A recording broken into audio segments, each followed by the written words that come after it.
Hello दोस्तों, तो आज मैं आपको इस वीडियो में कुछ इम्पोर्टेंट डेफिनेशन के बारे में डिस्कस करूंगा। जैसे चार्ज क्या होता है, करंट क्या होता है, वोल्टेज पोटेंशियल क्या होता है, ईएमएफ क्या होता है, इसके बारे में मैं डिस्कस करूंगा। तो चलिए दोस्तों, स्टार्ट करता हूं।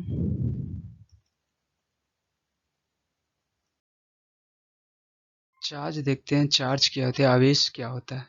तो आवेश जो होता है पूरे यूनिवर्स में एक ऐसा इमेजिनरी फोर्स जिसके कारण कोई भी वस्तु अट्रैक्शन और रिपल्शन बल का अनुभव करती है, आवेश कहलाती है। मतलब कहने का मतलब है कि ब्रह्मांड में एक ऐसा अदृश्य बल होता है जिसके कारण कोई भी वस्तु अट्रैक्शन और रिपल्शन बल का अनुभव करती है, आवेश कहलाती है।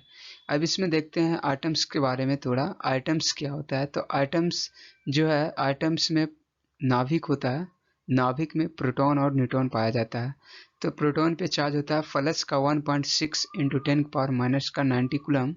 और इसका जो मास होता है, द्रव्यमान होता है, प्रोटॉन का द्रव्यमान होता है 1.67 इंटू 10 के पावर माइनस का 27 केजी होता है। अब इसमें एक न्यूट्रॉन होता है। तो न्यूट्रॉन में क्या होता है, न्यूट्रॉन पर कोई भी चार्ज नहीं होता, न्यूट्रॉन पर कोई भी आवेश नहीं होता, ये उदासीन होता है, ये न्यूट्रल होता है। तो यहाँ से क्वेश्चन, ऑब्जेक्टिव क्वेश्चन बनता है कि जो नाभिक में क्या क्या क्या क्या होता है, तो प्रोटॉन और न्यूट्रॉन होता है। फिर यहाँ से ये भी पूछ सकता है कि न्यूट्रॉन पर क्या चार्ज होता है, तो न्यूट्रॉन पर कोई भी चार्ज नहीं होता है और प्रोटॉन पे पॉजिटिव चार्ज होता है 1.6 इंटू 10 के पावर माइनस का 90 कूलम। अब देखते हैं जो नाभिक होता है, नाभिक के चारों ओर इलेक्ट्रॉन रिवॉल्व करता है, घूमते रहता है। तो इलेक्ट्रॉन पे चार्ज होता है माइनस का 1.6 इंटू 10 के पावर माइनस का 90 कूलम। और इसका जो मास होता है, मास ऑफ इलेक्ट्रॉन होता है वो 9.11 इंटू 10 के पावर माइनस का 31 केजी होता है। तो यहाँ से एक रिलेशन मिलता है जिसको बोलते हैं मास ऑफ इलेक्ट्रॉन बराबर होता है मास ऑफ प्रोटॉन, बराबर होता है मास ऑफ प्रोटॉन बटा 1840। ये होता है, ये रिलेशन बनता है। और इलेक्ट्रॉन प्रोटॉन से हल्का होता है। क्या होता है, इलेक्ट्रॉन प्रोटॉन से हल्का होता है।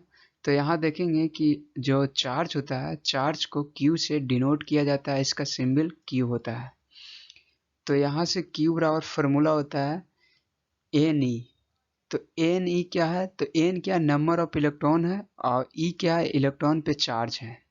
तो यहाँ से एक क्वेश्चन बनता है जो बार बार पूछा जाता है कि एक कूलम चार्ज को फ्लो करवाने में कितने इलेक्ट्रॉन की ज़रूरत पड़ती है। तो एक इलेक्ट्रॉन को फ्लो करवाने में इस फार्मूले से निकल जाएगा, नंबर ऑफ इलेक्ट्रॉन है और ये इलेक्ट्रॉन पे चार्ज है और क्यू क्या है, चार्ज है। तो यहाँ से देखेंगे एक कूलम को फ्लो करवाने में नंबर ऑफ इलेक्ट्रॉन, तो 1 बराबर होता है n into 1.6 into 10 power minus का 90। ये क्या है, इलेक्ट्रॉन पे चार्ज है। तो आगे बढ़ेंगे तो यहाँ से देखेंगे n बराबर हो जाएगा 1 वटा 1.6 इंटू 10 की पावर माइनस का 90, माइनस का 90। तो यहाँ से n बराबर जब इसको कैलकुलेशन करेंगे इसको, तो आपको मिल जाएगा लगभग लगभग आपको मिलेगा 6.28 इंटू 10 पावर 18 इलेक्ट्रॉन मिल जाएगा। तो यहाँ से पता चलता है कि एक कूलम चार्ज को, आवेश को फ्लो करवाने में 6.28 इंटू 10 पावर 18 इलेक्ट्रॉन की आवश्यकता पड़ती है। इसे सब याद कर लेते हैं, लेकिन याद करने का कोई ज़रूरत ही नहीं है। जब आपको ये पता रहेगा कि Q बराबर NE होता है तो इसको याद करने का कोई ज़रूरत ही नहीं बनता है। तो इसका जो SI यूनिट होता है चार्ज का, वो होता है कूलम। इसका SI यूनिट, ये भी पूछा जाता है कि चार्ज का SI यूनिट क्या होता है, तो ये कूलम होता है, चार्ज का यूनिट होता है कूलम। अब नेक्स्ट देखते हैं करंट क्या होता है। तो यहाँ देखेंगे करंट क्या होता है, धारा क्या होता है। तो धारा का डिफिनेशन होता है, it is the flow of the charge through a conductor medium in close circuit manner. यदि कोई भी क्लोज सर्किट में कंडक्टर के थ्रू चार्ज को फ्लो किया जाता है तो उसको हम करंट बोलते हैं। अगर यही चार्ज को एयर के थ्रू फ्लो करा दिया जाए तो उसको आर्क बोला जाता है। तो यहाँ से एक फार्मूला होता है I बराबर dq/dt। तो यहाँ से I बराबर मिलेगा q/t और इसका यूनिट हो जाएगा कूलम पर सेकेंड। तो यहाँ से देखेंगे तो एक एक और इसका डिफिनेशन निकलता है करंट का या धारा का, rate of flow of the charge through conductor is called current. बोला जा रहा है कि ये dy dy qy dt इससे D Y D Q I बराबर D Q Y D T से यहाँ से निकलता है rate of flow of the charge through the conductor is called current. मतलब बोल रहा है डी क्या है, रेट को दिखा रहा है, मतलब जो चार्ज है वो समय के साथ चेंज हो रहा है, समय के साथ परिवर्तन हो रहा है, वो बढ़ रहा है। तो यहाँ पे हो जाएगा आई बराबर क्यू आई टी। तो यहाँ से एक और डिफिनेशन निकलता है, इलेक्ट्रॉन का प्रवाह विद्युत धारा कहलाता है। इलेक्ट्रॉनों को जो प्रवाह होता है उसको भी विद्युत धारा बोला जाता है। और आगे बढ़ते हैं तो यहाँ से होगा आई बराबर क्यू आई टी। तो हम चार्ज में पढ़ चुके हैं कि चार्ज क्यू बराबर क्या होता है, एन ई होता है। तो यहाँ पे क्यू की जगह पे एन ई रखेंगे तो एन ई वाई टी, आई बराबर क्या हो जाएगा, एन ई वाई टी। तो यहाँ से एक प्रश्न बनता है कि 1 एम्पियर 1 सेकेंड के लिए, 1 एम्पियर का करंट 1 सेकेंड के लिए अगर फ्लो करवाया जाए तो वहाँ पे कितने इलेक्ट्रॉन की आवश्यकता होगा, नंबर ऑफ इलेक्ट्रॉनों की संख्या कितनी होगी। तो यहाँ से निकल जाएगा कि एन बराबर आई इंटू टी वाई। जब इसको एन को, इस एन को इधर लाएंगे तो यहाँ पे क्या हो जाएगा, आई, इन दोनों मल्टीप्लिकेशन हो जाएगा तो आई इंटू टी, आई नीचे आ जाएगा। तो यहाँ से एन बराबर, अब क्या लिए हैं, 1 एम्पियर लिए हैं तो 1 एम्पियर लिख दिए, और टाइम क्या लिए हैं, 1 सेकेंड के लिए लिए हैं तो एन बराबर हो जाएगा, और इलेक्ट्रॉन पर चार्ज कितना, तो 1.6 इंटू 10 के पावर माइनस का 90। तो यहाँ से आपको मिल जाएगा लगभग मिलेगा 6.28 इंटू 10 के पावर 18 इलेक्ट्रॉन। तो ये भी प्रश्न बार बार पूछे जाते हैं कि 1 एम्पियर का धारा 1 सेकेंड के लिए फ्लो किया जाए तो कितने इलेक्ट्रॉन की जरूरत पड़ेगा, तो 6.28 इंटू 10 के पावर 18। अभी हम उसमें भी देखे थे, चार्ज में देखे थे कि 1 कूलम का चार्ज को फ्लो करवाने में, लेकिन वहाँ पे सेकेंड नहीं है, टाइम नहीं था, लेकिन यहाँ पे क्या आई बराबर क्यू आई टी है ना, इसलिए 1 सेकेंड बोला गया है कि 1 सेकेंड के लिए फ्लो करवाया जाए तो कितने इलेक्ट्रॉन की जरूरत पड़ेगी, तो 6.28 इंटू 10 के पावर 18 इलेक्ट्रॉन की जरूरत पड़ती है। 1 एम्पियर को करंट को फ्लो करवाने के लिए 1 सेकेंड के लिए तो इतने इलेक्ट्रॉन की जरूरत पड़ती है। तो यहाँ से अगर आपको ये याद रहेगा फार्मूला, ये फार्मूले याद रहेंगे तो आपको ये याद करने का कोई ज़रूरत ही नहीं, निकल जाएगा। आपको कितना भी बोल दे, 2 सेकेंड के लिए बोल दे, 5 एम्पियर के लिए बोल दें या 10 एम्पियर के लिए बोल दें कि 10 एम्पियर का करंट है, 1 सेकेंड के लिए फ्लो करवाते हैं तो कितने इलेक्ट्रॉन, तो इस फार्मूले से ये आपका निकल जाएगा। तो इससे न्यूमेरिकल बनते ही बनते हैं। तो आगे देखते हैं कि इसका एस जो धारा होता है, इसका एस आई यूनिट जो होता है एम्पियर लिखते हैं। तो यहाँ पे 1 एम्पियर बराबर लिख सकते हैं कूलम पर सेकेंड। तो कभी कभी ये भी बोलता है कि एम्पियर बराबर क्या होता है, तो एम्पियर बराबर कूलम पर सेकेंड होता है। या कभी कभी बोल देगा कि करेंट का एस आई यूनिट क्या है, वहाँ पे एम्पियर ना देके कूलम पर सेकेंड दे देगा, तो आपका राइट आंसर भी हो जाएगा, कूलम पर सेकेंड भी हो जाएगा। तो कैसे भी आप पूछे, चाहे करंट का यूनिट ऐसा यूनिट एम्पियर में दिया रहा है, चाहे कूलम में दिया रहा है, कूलम पर सेकेंड में दिया रहा है, तो आपसे हो जाएगा।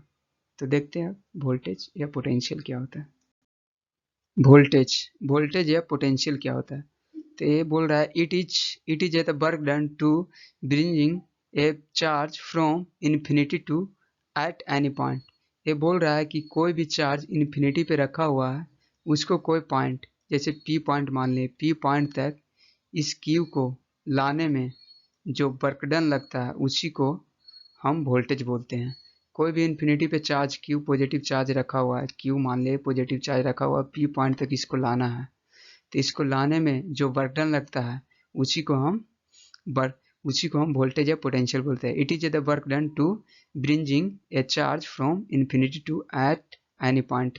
इसका हिंदी में देखते हैं, बोलता है यह किसी आवेश को अनंत से एक पॉइंट तक लाने में किया गया कार्य होता है, पॉइंट तक लाने में किया गया कार्य होता है। तो इसका फॉर्मूला होता है V बराबर वर्क डन बटा charge, work done by charge. तो यहाँ से देखेंगे इसका यूनिट बनता है, वर्क डन का क्या होता है, जूल होता है, चार्ज का क्या होता है, कूलम, तो जूल पर कूलम होता है। तो वोल्टेज का या पोटेंशियल का एक और यूनिट बनता है, जूल पर कूलम। तो यहाँ से देखेंगे तो V बराबर होगा W/Q। W क्या हुआ, वर्क डन, और Q क्या हुआ, चार्ज। तो यहाँ से देखेंगे तो वोल्टेज का जो SI यूनिट होता है वो वोल्टेज का SI यूनिट होता है वोल्ट होता है या पोटेंशियल होता है। पोटेंशियल का भी होता है, वोल्टेज बोलो या पोटेंशियल बोलो, उसका यूनिट होता है वोल्ट। तो यहाँ से देखेंगे तो वोल्ट बराबर हो जाएगा जूल पर कूलम, जूल पर कूलम। तो यहाँ से क्वेश्चन बनते हैं कि वोल्ट बराबर क्या होता है, तो जूल पर कूलम होगा। चाहे आपको बोल दिया ऑप्शन में, चाहे दिया रहेगा कि वोल्टेज का यूनिट क्या रहेगा, वहाँ पे वोल्ट नहीं देके जूल पर कूलम रहेगा, तो ये भी सही है। चाहे बोल दिया कि 1 वोल्ट बराबर क्या होगा, तो 1 वोल्ट बराबर 1 जूल, 1 जूल बटा 1 कूलम होगा, ये भी होता है। तो इससे क्वेश्चन बनते ही हैं, तो इसको याद रखें कि जो वोल्ट बराबर होता है बर्टन बाई चार्ज। तो नेक्स्ट देखते हैं ईएमएफ क्या होता है। ईएमएफ होता है इलेक्ट्रोमोटिव फोर्स, विद्युत वाहक बल।